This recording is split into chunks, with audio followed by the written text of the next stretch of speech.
Hello Gemini, Sun, Moon, Rising, and Venus signs. Kamusta kayo? Sana po nasa mabuti kayong kalagayan. Welcome back po sa Star Tarot. At kung bago kayo rito, welcome din po kayo. Please subscribe, like, share my videos, and leave me a comment po kung nakaresonate kayo. So, tignan natin kung ano po yung mga mensahe ninyo na maririnig sa ngayon or makikita natin. At this is kung ano yung pwedeng expect ninyo within the next 6 months from the time na marinig ninyo yung mga messages dito. So, your first card is opportunity. Sabi dito, the chance is in your hands. So, merong opportunity dito na dadating. Merong mga opportunity dito na talagang i-hand over sa'yo na kung sino man. May mga offers, yung ganon. So, that's really beautiful. And that could be anything. Pwedeng opportunity yan na pwedeng pagkakitaan. Diba? Pwedeng trabaho, career, business, investments, diba? Or opportunity to travel, opportunity to be with your family. So, iba-iba to. Depende sa inyong sitwasyon. We have home, appreciate comfort and sense of belonging. Ayan. So, alam mo, napipick up ko dito, Gemini, maaari, na you will have that chance to stay home longer, for a longer time siguro. Baka magkakaroon kayo ng bakasyon, siguro, kunyari, baka nakatira na kayo sa abroad, baka nagtatrabaho kayo abroad, or any part of the country na medyo malayo sa pamilya mo, sa mga mahal mo sa buhay. So, maybe this is the time, na kayo ay makakapagbakasyon din. Kaya you will be coming home sa iyong pamilya, sa mga mahal mo sa buhay. At kaya, mas makakapag-spend time ka ng quality time with your loved ones.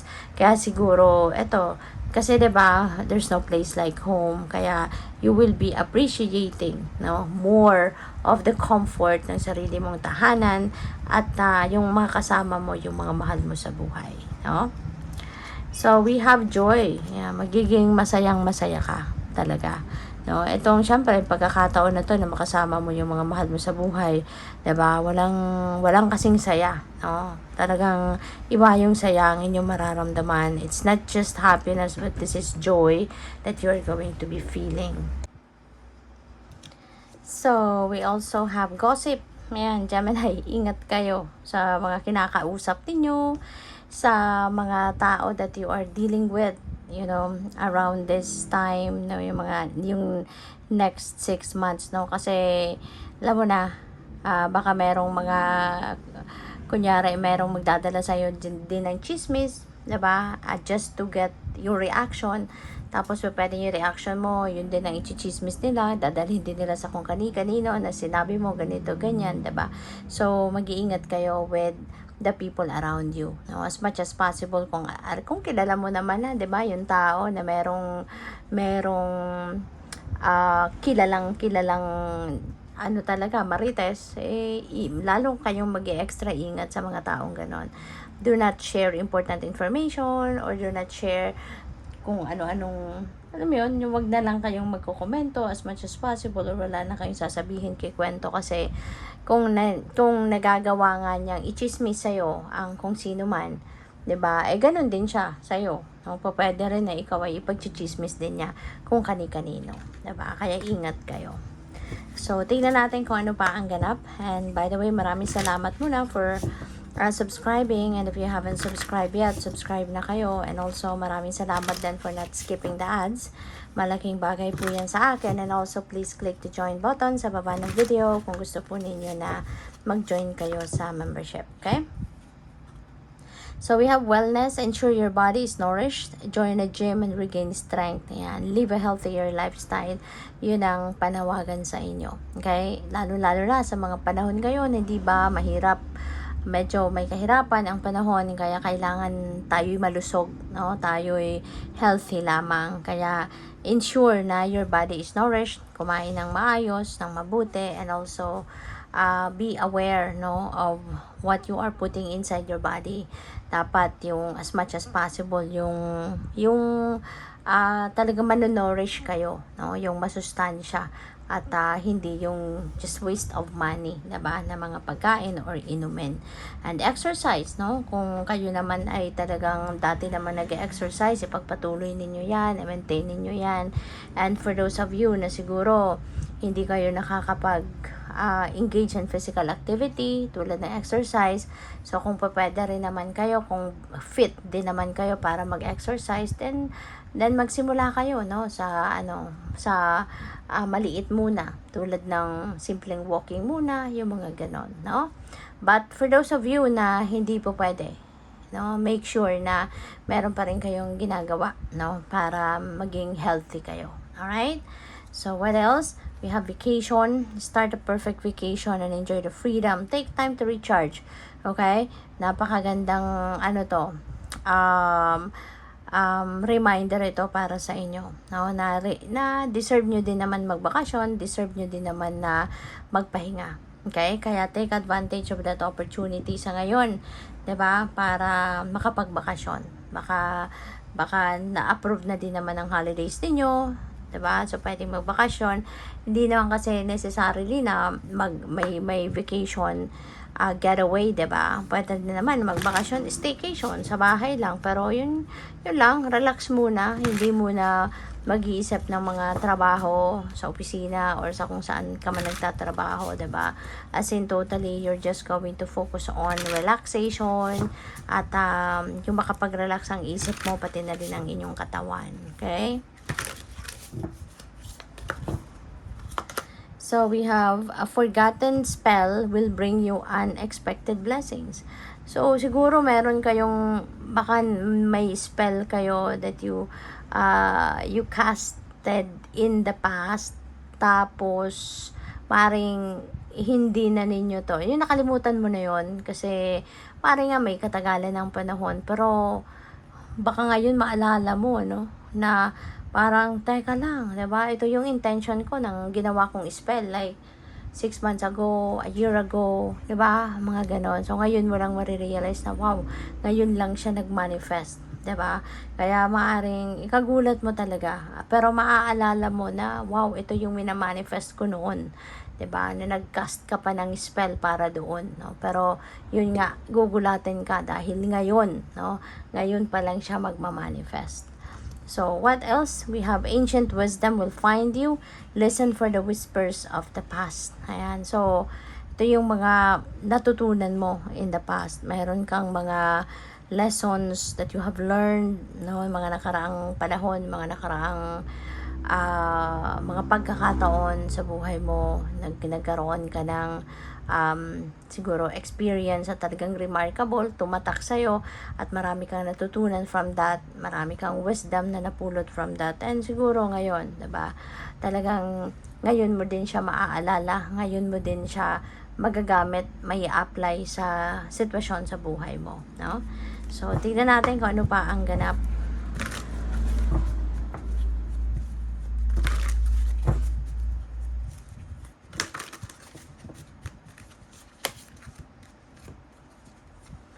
Surrender unhealthy relationships.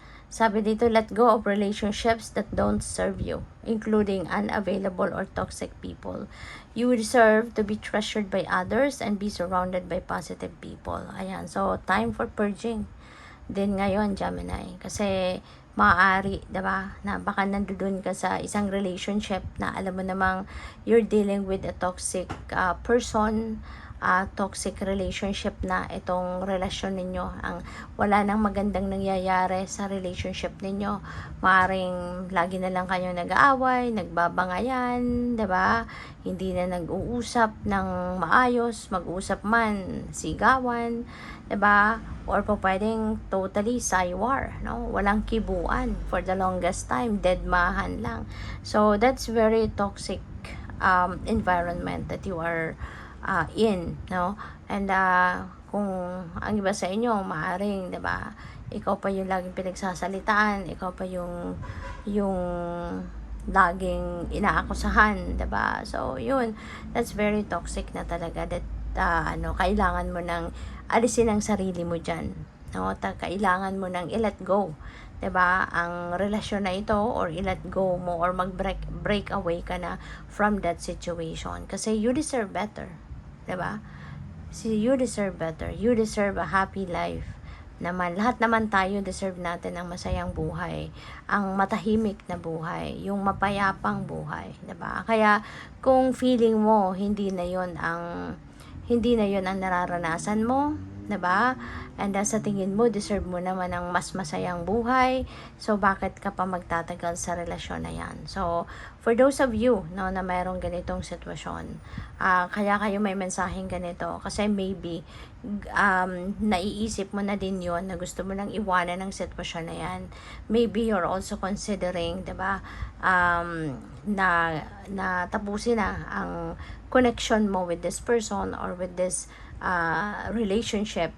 Pero maaari na nagdadalawang isip ka pa. Maaari na meron ka pang ibang bagay na kinoconsider. Kaya this could be also something na pwede ninyong pag-isipan muli. No? I-consider mo muli kasi baka alam mo yun, mas iniisip mo siguro kung ano yung ibang taong maaapektuhan rather than kung ano yung magiging sitwasyon mo or kalagayan mo, 'di ba? So, yun, pag-isipan ninyong mabuti. Ipagdasal mo 'yan, no? Kung mayroong ganyang sitwasyon ang iba sa inyo, magdasal, ask for enlightenment, ask for inner strength and courage, 'di ba? Para na magabayan ka ng universe kung ano ang tama at dapat mong gawin. Okay?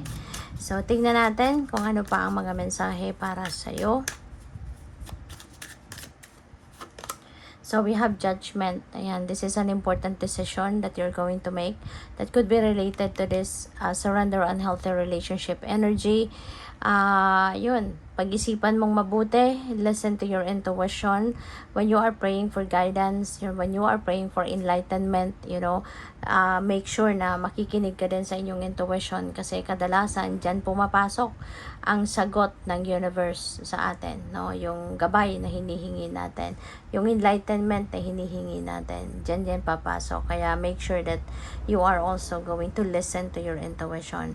Kasi lalo-lalo na sa mga desisyon na gagawin ninyo in the next 6 months, kailangan pag-isipan mabuti at pakinggan ninyo ang iyong intuitive messages kasi ito yung mga klaseng desisyon na kapag sinabi mo na, kapag pinaalam mo na sa kanila kung anong decision mo, mahirap na tong bawiin or po pwede ngang hindi mo na siya mababawi, no? And it's going to have a great impact in your life for the long term kung ano man ang mga desisyon na gagawin mo. Kaya kailangan na talagang sigurado ka, no, sa kung ano man ang mapagdedesisyonan mo rito. Okay? We have 10 of Wands, so definitely that is related to this kasi this is burden. Alright? This is burden. Pagod ka na, nahihirapan ka na. So, for some of you, maaaring meron talagang ganitong sitwasyon na hirap ka na sa sitwasyon mo, hirap ka na sa relationship mo, hirap ka na sa, alam mo yun, kasi maaari din, no, na pinagchichismisan na kayo or ikaw pinagchichismisan ka na ng ibang tao because of this.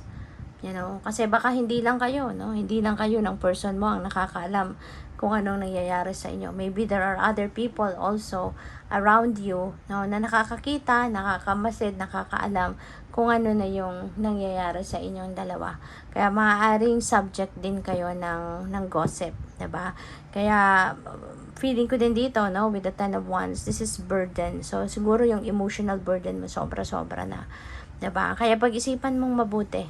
Okay? Ialay mo kay Lord, kay God, no, yung problemang ito at para matulungan ka na makapagdesisyon ng tama, gabayan ka kung ano na dapat mong gawin, saan ka dapat papunta, anong path ang dapat mong tahakin sa ngayon. Okay? Kasi dito, pagod ka na no? Pinapakita dito na binababa na ng lalaki yung wands. So, for the longest time, bit-bit niya yan sa balikat niya. Pero ngayon, ayaw na niya, pagod na siya. Diba? So, kaya maaari na ganito din ang inyong sitwasyon na gusto mo nang mag-break away from this unhealthy relationship. So, what else? We have Emperor. Okay, so this is good. No? This is a good sign. Kasi si Emperor is about organization. No? So, baka maayos mo na ngayon ang sitwasyon mo. Baka eventually, makakapag-desisyon ka na din ng maayos, mapapag-isipan mo din mabuti kung ano na ang gagawin mo. 'Di ba? Papaano mo aayusin ang sitwasyon mo, ang buhay mo, 'di ba? So, good luck. Thank you for watching. Love and light. Namaste.